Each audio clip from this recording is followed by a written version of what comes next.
this must have really blown your mind when you started realizing that you can actually help people to access this kind of information. It's the whole journey, frankly, has been mind-blowing. I mean, imagine coming from an MBA, coming from the corporate sector, and then I leave that sector completely to write my first book.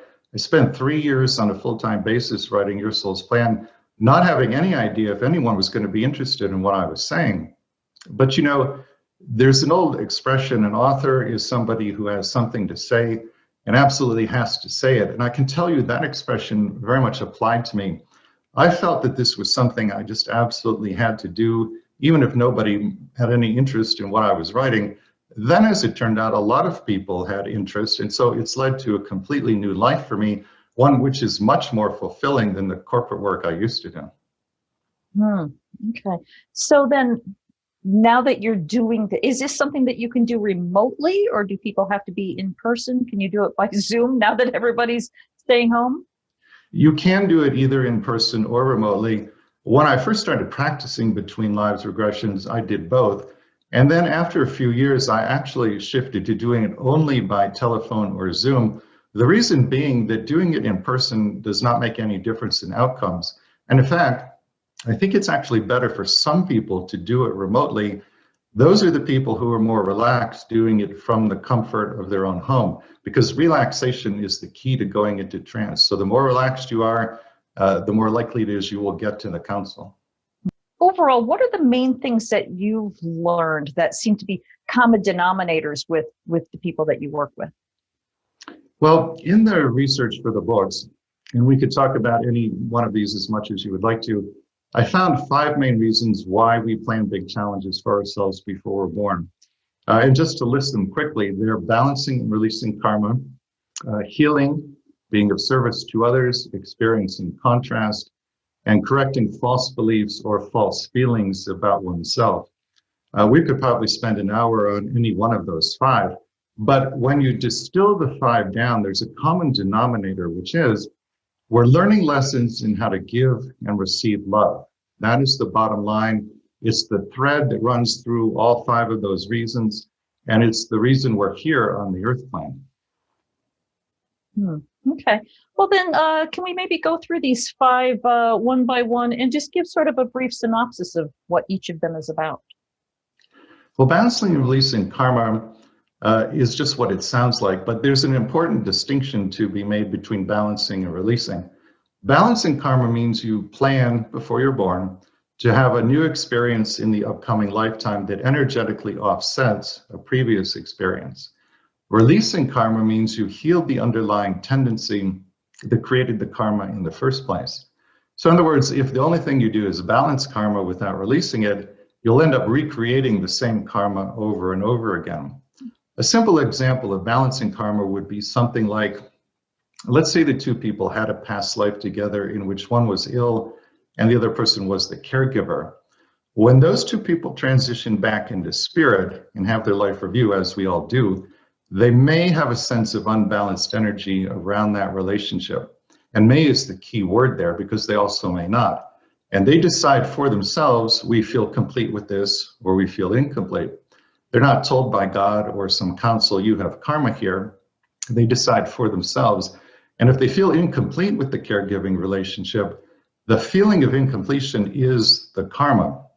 So let's say they feel that way, how would they balance it? Well, the easiest thing to do would be to trade places. So now the one who was ill will plan in the next lifetime to be the caregiver. The one who was the caregiver will plan to have an illness.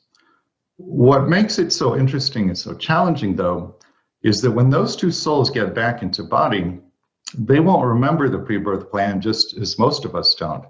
So the challenge becomes one of how do we give and receive love unconditionally in these very difficult circumstances of self-induced amnesia.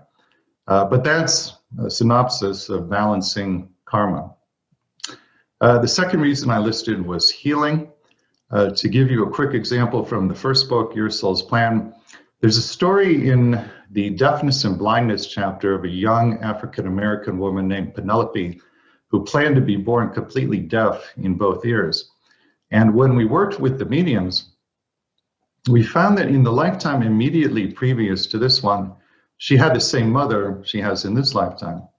And in that past life, when she was a little girl, she heard her mother shot to death by the mother's boyfriend.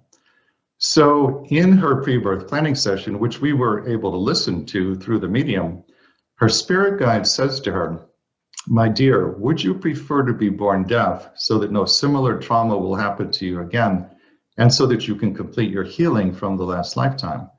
And Penelope responds, "Yes, that is what I want and what I wish to do." And then what follows is a fascinating dialogue in which she and her guide work out the details of the deafness. So that's a story about healing. The third reason I listed was service to others. This is something that I have seen in literally every single pre-birth plan I've ever looked at. It's always there in some form or another, to some degree or another. I think that this orientation towards service is a natural expression of oneness consciousness, which is our natural state when we're home on the other side. You know, here in body on earth, it's an intellectual concept, but on the other side, you experience that I am you and I experience that you are me, literally. So if we're planning a life together and we're in this state of oneness consciousness, it's only natural that you will want to be of service to me and I will want to be of service to you. And again, this is in every pre-birth plan I've ever seen. The fourth reason I mentioned is contrast. This, I think, is the big one out of the five. And basically what it refers to is that, you know, when we're home on the other side, we're in this realm of complete unconditional love. And as I mentioned, my experience of my soul as I walked down the street that day showed me that we as souls are made from the energy of unconditional love. So if we are love and we're in this realm of only love, that means we experience no contrast to ourselves, which in turn means we don't really understand who we are. You don't know what it means to be made from unconditional love. So I think we're coming here for the contrast, the not love, so to speak, because through that experience, we develop a much more profound self-understanding by the time a lifetime is over. And the last reason I mentioned was correcting false beliefs about the self or false feelings. These would be things like you believe or feel that you're powerless or unworthy or worthless. Those are the most common false beliefs. If you feel that way, to your soul it feels discordant, and your soul wants to heal the false belief. So you will magnetize to yourself things that on the surface seem to confirm the false belief, but the purpose of that is to call the belief to your attention, to bring it to the level of conscious awareness. And once you do that, then you can set about healing the false feeling or false belief in a conscious manner. That's basically what is happening there. Let's go back a little bit. You were talking about the woman who was born deaf, and that is just sort of a mild example of situations that people can be born into. I mean, I have friends, family who have experienced horrific events in their lives where they've been terribly abused, or they, you know, people who were born in, you know, abject poverty, things that we would all say, there's no way I would choose to experience something like that.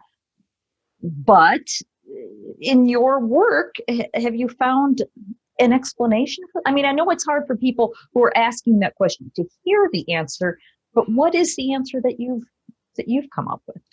What I've seen in the research for my books and also in the private hypnosis sessions is that our perspective when we're home on the other side in the non-physical is very different than it is here. And there are three key differences.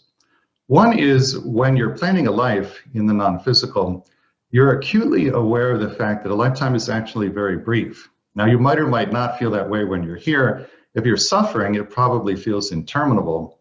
But from the other side, you know that a lifetime is very brief. It's here and it's gone like a clap of thunder. A second key difference is that from the non-physical vantage point, you know that nobody is permanently harmed by anything that happens here. Now, you might or might not know that when you're here, but you do know that from the other side.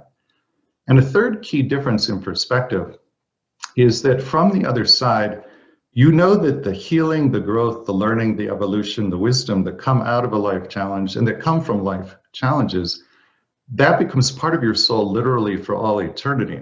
Again, you might or might not know that when you're embodying. So from that perspective, that a lifetime is actually very brief, nobody is permanently harmed by anything that happens here, and yet the wisdom becomes part of you literally for all eternity. From that perspective, it actually does make sense that people would plan very big challenges. Thanks for listening. Check out Castle Gate, a novel based on my own ancestral healing journey, at lisabonis.com. In 1921, 4 men set off from Scotland to the United States. Will Garrock, his brother Pete, his son Willie, and his nephew Thomas, all coal miners. They left behind the miners' rows and the nationwide mining strike with its soup kitchens. Their destination was Castlegate, Utah, where they had kin to welcome them before sending for their wives and children. They prospered in America, working in one of the finest mines in Utah. Until that tragic day, March 8th, 1924. Disaster struck. 3 explosions, trapping 171 men inside. Rescue crews worked tirelessly for days, but sadly, they could not save a soul. Women were widowed and children were orphaned, and some never recovered from their broken hearts. Castlegate is the true and tragic saga of a Scottish family whose dreams of finding their fortunes in the bountiful coal mines of Castlegate, Utah during the Prohibition era explode in one of the most devastating mine disasters in American history. Learn more at lisabonis.com.